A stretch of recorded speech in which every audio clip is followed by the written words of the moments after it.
ஓம் Saravanabhava channel வாயிலாக உங்களை சந்திப்பதில் பெருமகிழ்ச்சி அடைகிறேன்.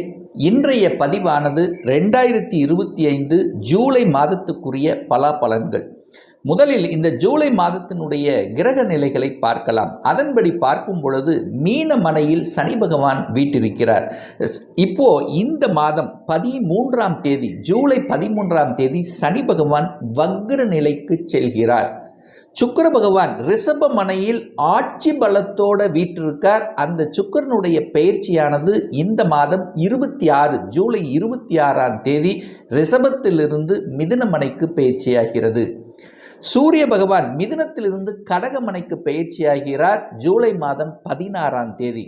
புதன் பகவான் வக்ர நிலையை அடைகிறார் ஜூலை மாதம் 18ஆம் தேதி. கேது பகவான் சிம்மமனையிலும் ராகு பகவான் கும்பமனையில் வீட்டிருந்து பலன்களை தரப்போகிறார். குரு பகவான் மிதுன மனையில் அமர்ந்திருக்கார். செவ்வாய் பகவானானது இந்த மாதம், அதாவது ஜூலை மாதம் 28ஆம் தேதி சிம்மத்திலிருந்து கன்னிமனைக்கு பயிற்சியாகிறார். சந்திர பகவான் இந்த ஜூலை மாதத்தினுடைய தொடக்க நாளன்று கன்னிமனையில் வீட்டிருக்கு. ஸோ இந்த கிரக அமைப்புகளை வைத்து கொண்டு இந்த ஜூலை மாதம் என்ன நடக்க போகுது, என்ன பலாபலனை கொடுக்க போகிறது, எந்த தெய்வத்தை வழிபட்டால் இந்த மாதம் நமக்கு சிறப்பு என்பதை பற்றித்தான் இந்த பதிவில் நம்ம டீட்டெயிலாக பார்க்க போகிறோம். அதற்கு முன்னால் நம்முடைய சேனலை நீங்கள் ஃபர்ஸ்ட் டைம் பார்ப்பவர்கள் என்றால் மறக்காம சப்ஸ்கிரைப் பண்ணிக்கிங்க. கடகராசி அன்பர்களே, இந்த ஜூலை மாதம் என்ன பலன் எப்படி இருக்குங்கிறத செக்மெண்ட் வைஸாக நம்ம டீட்டெயிலாக பார்க்கலாம். முதலில் உங்களுடைய மனநிலை இந்த மாதம் ஜூலை மாதம் எப்படி இருக்குன்னு பார்க்கும் பொழுது, உங்கள் ராசிநாதனான இருக்கக்கூடிய சந்திர பகவான் இந்த மாதத்தினுடைய தொடக்கத்தில் 3ஆம் இடமான முயற்சி ஸ்தானம், தைரிய வீரிய ஸ்தானத்தில் போய் உட்கார்ந்துருக்கு. 3ஆம் அதிபதி உங்கள் ராசிலேயே உட்கார்ந்து பரிவர்த்தனை. அப்போது நிச்சயமாக உங்கள் மனம் மாறும். அதாவது மனதில் குழப்பங்கள் இருந்து கொண்டிருந்ததல்லவா, இப்போ ஸ்டெபிலிட்டி இருக்கும். தெளிவான முடிவு எடுக்கக்கூடிய, தைரிய வீரியத்தோடு செயல்படக்கூடிய தன்மைங்கிறது நிச்சயமாக இந்த ஜூலை மாதம் உருவாக்கும். எதையும் செய்யலாம், எதையும் சாதிக்கலாம் என்கின்ற உத்வேகத்தை கொடுக்கக்கூடிய ஒரு மாதம். கடந்த 2.5 வருடங்களாக மனம் சார்ந்த விஷயத்தில், தொழில், வேலை, வியாபாரம், உறவுகள், ஸோ இந்த மாதிரி அனைத்து விஷயத்திலும் சில தடைகளையும் சில பிரச்சனைகளையும் சந்தித்து கொண்டிருக்கக்கூடிய இந்த கடகத்துக்கு இந்த ஜூலை மாதம் முதல் புதிய வெளிச்சம் உங்களுக்கு கிடைக்கப் போகிறது. ஒரு புதிய ரோடு, அதாவது ஒரு பாதை உங்களுக்கு புலப்பட ஆரம்பிக்குது அப்படிங்கிறத உறுதியாக சொல்லலாம். ஏன்னா 8ஆம் அதிபதி, அட்டமாதிபதியாக இருக்கக்கூடிய அந்த சனி பகவான் 2.5 வருடங்களாக 8ஆம் இடத்தில் அமர்ந்து கொண்டு பல்வேறு கோணத்தில் ஏதாவது ஒரு ரூபத்தில் பிரச்சனை கொடுத்திருந்தது. ஆனால் இப்போ 9ஆம் இடமான பாக்கியஸ்தானத்தில் போயிருந்தாலும் இன்னும் எனக்கு ஒரு பெரிய பாக்கியத்தை கொடுக்கலை என்கின்ற ஆதங்கப்படக்கூடிய கடகராசி அன்பர்கள் ஏராளம் அப்படின்னு சொல்லுவேன். ஏன்னா இப்போ இந்த மாதம், இந்த ஜூலை மாதம் 13ஆம் தேதி அன்று சனி பகவான் வக்ர நிலையை அடைகிறார். அப்போ இந்த கடகத்துக்கு ஆகாதவன் ஆக இருக்கக்கூடிய சனி வக்ர நிலையை அடைய போகிறார். வக்ரம் என்பது தன்னுடைய இயல்புக்கு மாறிய தன்மை. இதுவரைக்கு ஒரு வலியையும் ஒரு வேதனையும் ஒரு துக்கத்தையும் ஒரு துயரத்தையும் சில தடைகளை கொடுத்து கொண்டிருந்த அந்த சனி பகவான் இப்போ நல்லது செய்ய ஆரம்பிக்கிறது, பாக்கியத்தை கொடுக்க ஆரம்பிக்கிறது அப்படின்னு சொல்லுவேன். ஏன்னா சனி என்பது ஒரு ஒரு வழியை கொடுக்கக்கூடிய ஒரு கிரகம் இந்த கடகராசி என்பவர்களுக்கு. இப்போ அந்த வழியின் மூலமாக நல்லவைகள், நல்ல பாக்கியங்கள் கிடைக்க காத்து கொண்டிருக்கிறது அப்படிங்கிறத ஸ்ட்ராங்காக நம்ம சொல்லலாம். தொழில் சார்ந்த விஷயம், வேலை, வியாபாரம் சம்பந்தப்பட்ட விஷயங்கள் எப்படி இருக்கும் இந்த ஜூலை மாதம் அப்படின்னு பார்க்கும் பொழுது, இந்த 10ஆம் அதிபதியாக இருக்கக்கூடிய அந்த செவ்வாய் பகவான் பார்த்தீங்கன்னா சில மாதங்களாகவே, ஒரு 2-3 மாதங்களாகவே நீச்சத்தன்மையில் இருந்தார். நீச்சம் என்பது தியானத்தில் இருப்பதை போல, ஒரு தொழிலில் ஒரு பெரிய ஏற்றமும் இல்லாமல், பெரிய வளர்ச்சி இல்லாமல் ஏதோ போய்கொண்டிருக்கிறது, ஏதோ நடந்து கொண்டிருக்கிறது, அப்படியே ஒரு ஸ்டாக்னண்ட்டாக இருக்குது, அப்படியே ஸ்டாக்கில் இருக்குது, புதிய ஒப்பந்தங்கள் கிடைக்கல. ஸோ இந்த மாதிரியாக இருக்கக்கூடிய அத்துணை கடகத்துக்கும் பார்த்தீங்கன்னா இப்போ செவ்வாய் பகவான் தனஸ்தானத்தில் வந்து உட்கார்ந்துருக்கார். அப்போது ஸ்பீடாக போகுதுன்னு அர்த்தம். சனியும் பார்த்தீங்கன்னா வக்ர நிலை அடைகிறது அப்படின்னு எடுத்துக்கலாம். அப்போ என்ன, இந்த மாதம் முயற்சிகள் பலிதமாகும். தேங்கிக் கொண்டிருந்த விஷயங்கள் நல்லபடியாக நடக்கும். சுறுசுறுப்பு கிடைக்கும். மந்த தன்மையில் இருந்த உங்களுக்கு இப்போ சுறுசுறுப்பாக செயல்படணும் அப்படிங்கிற எண்ணங்களை கொடுக்கும். புதிய புதிய அந்த அந்த 2.5 வருஷமாக நிறைய அனுபவத்தை கொடுத்துருக்குல்ல, அந்த அனுபவத்தின் வாயிலாக புதிய ஒரு ஸ்ட்ராட்டஜி பிளானையே வகுப்பீங்க. ஏன்னா புதன் லக்னத்தில் உங்கள் ராசியிலேயே உட்கார்ந்துருக்கார். அறிவு கிரகம், புத்திசாலித்தனமிக்க அந்த கிரகமான அந்த புதன் உங்கள் ராசியிலேயே உங்கள் தலைமையில் இருக்கிறதுனால உங்களுடைய முயற்சிகள், உங்களுடைய ஸ்ட்ராட்டஜி பிளான் வகுத்து திறம்பட செய்து வெற்றி பெறக்கூடிய தன்மை, லாபத்தை அடையக்கூடிய தன்மை இந்த மாதம் சிறப்பு பெறும். ஏன் இதை ஸ்ட்ராங்காக சொல்கிறேன்னா, தனவரவு கிடைக்கும், பொருளாதாரத்தில் ஏற்றத்தை கொடுக்கும். பணம் என்பது இந்த மாதம் பணப்புழக்கம் என்பது அதிகமாக இருக்கும். 10க்குரியவன் 2ல் இருக்கார் அல்லவா, 11ஆம் அதிபதி லாபத்தை கொடுக்கக்கூடிய அந்த சுக்கிரன் ஆட்சி பலத்தோட ஸ்ட்ராங்காக இருக்கார். அப்போ லாபாதிபதி ஸ்ட்ராங்காக இருக்குது, 10ஆம் அதிபதி தொழில் ஸ்தானத்தில் உட்கார்ந்துருக்கு. ஸோ இந்த மாதிரி எல்லாம் பார்க்கும் பொழுது நிச்சயமாக உங்களுக்கு, அதே சமயத்தில் இந்த மாதத்தினுடைய பிற்பகுதியில் சூரியனும் உங்கள் ராசியில் வந்து உட்கார்ந்துருக்கார். சூரியனுங்கிறது தனத்தை கொடுக்கக்கூடியவன், அந்த குடும்பத்தை அமைத்து கொடுக்கக்கூடியவன். அந்த சூரியன் உங்கள் மண்ட மேலேயே உங்கள் ராசிலேயே வந்து உட்காரும்போது நிச்சயமாக தனம், பொருளாதாரத்தில் ஏற்றத்தை கொடுக்கக்கூடிய அமைப்பு. சூரியனுங்கிறது தன்னம்பிக்கை கிரகம், தன்னம்பிக்கை கிடைக்கும், ஒளி கிடைக்கும். சூரியனுங்கிறது வெளிச்சம். இதுவரைக்கும் இருட்டில் இருந்தவர்களுக்கு இப்போ வெளிச்சத்தை நோக்கி செல்லக்கூடிய அமைப்புங்கிறது இந்த கடகத்துக்கு நிச்சயமாக உண்டு அப்படிங்கிறது தான் இந்த காலகட்டம். அதே சமயத்தில் 4ஆம் இடம் என்பது சுகஸ்தானம். அந்த சுகஸ்தானத்தின் அதிபதி ஆட்சி பலம், வலிமையாக இருக்கார். சுகத்தை அடையக்கூடிய தன்மை இந்த ஜூலை மாதம் உண்டு கடகத்துக்கு.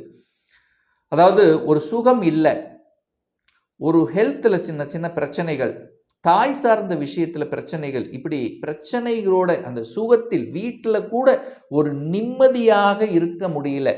பேசாம வீட்டை விட்டு வெளியில் எங்கேயாவது போயிடலாமா, ஒரு வனவாசத்துக்கு போயிடலாமா இப்படி நினைத்து கொண்டிருந்த கடகராசி என்பவர்கள் ஏராளம் அப்படின்னு சொல்லுவேன்.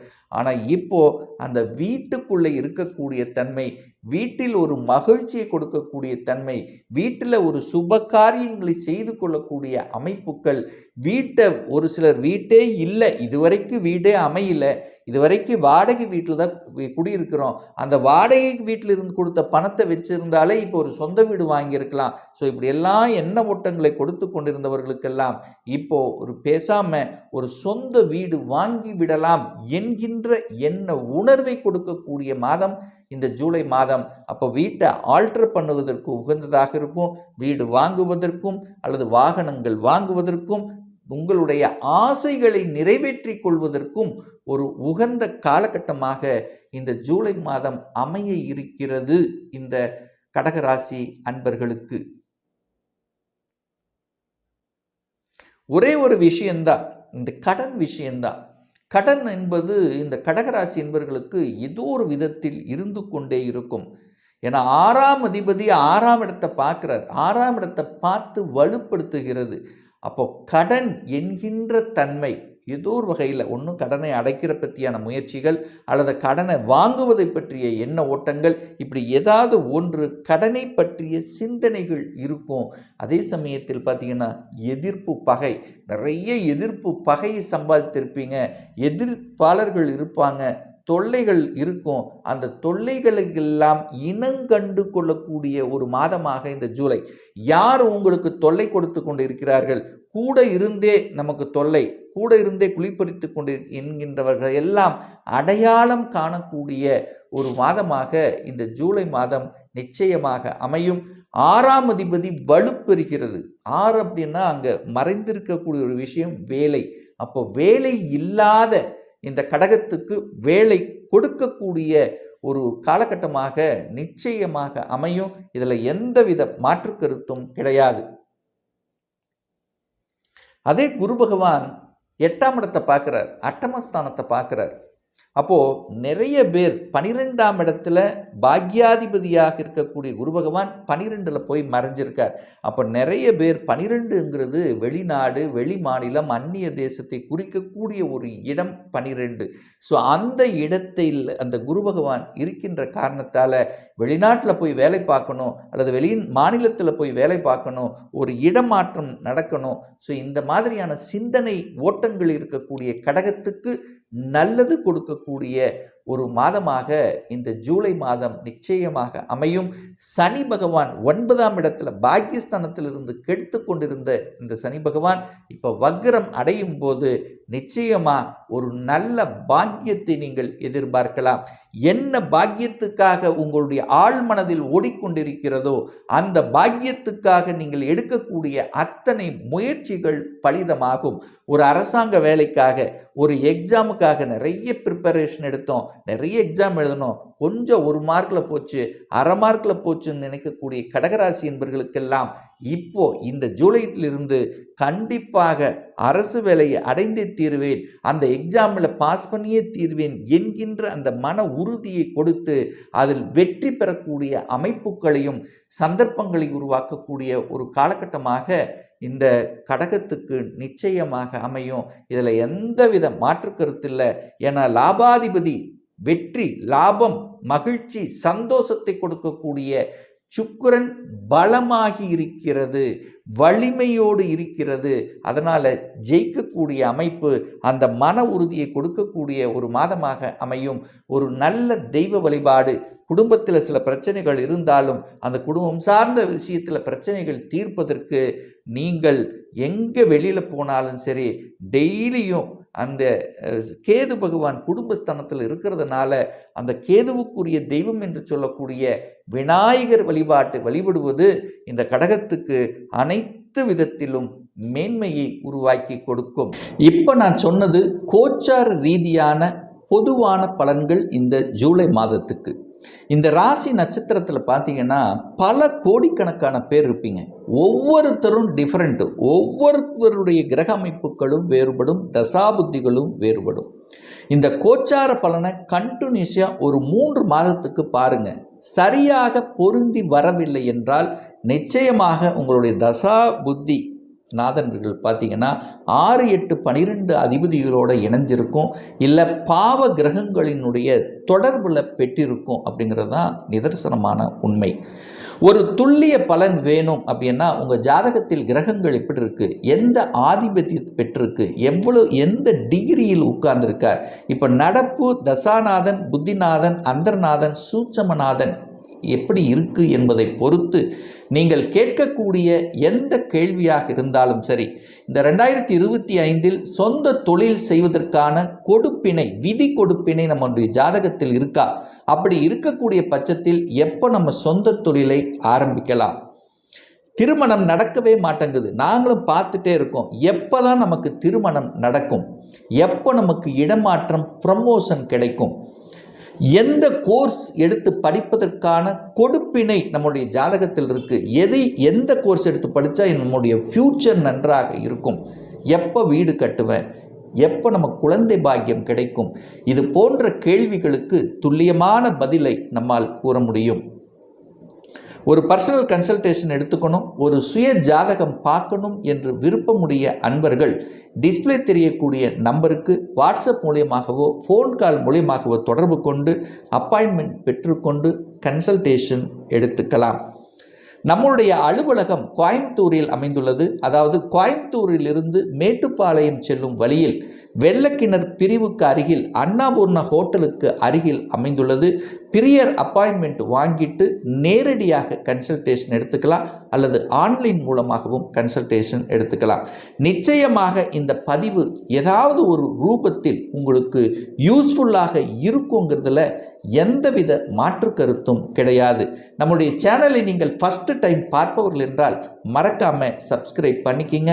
பக்கத்தில் இருக்கக்கூடிய பெல் பட்டன் மற்றும் ஆல் நோட்டிஃபிகேஷனை கிளிக் பண்ணும்போது நான் போடக்கூடிய அடுத்தடுத்த பதிவுகள் உங்களுடைய நோட்டிஃபிகேஷனில் வந்து சேரும்.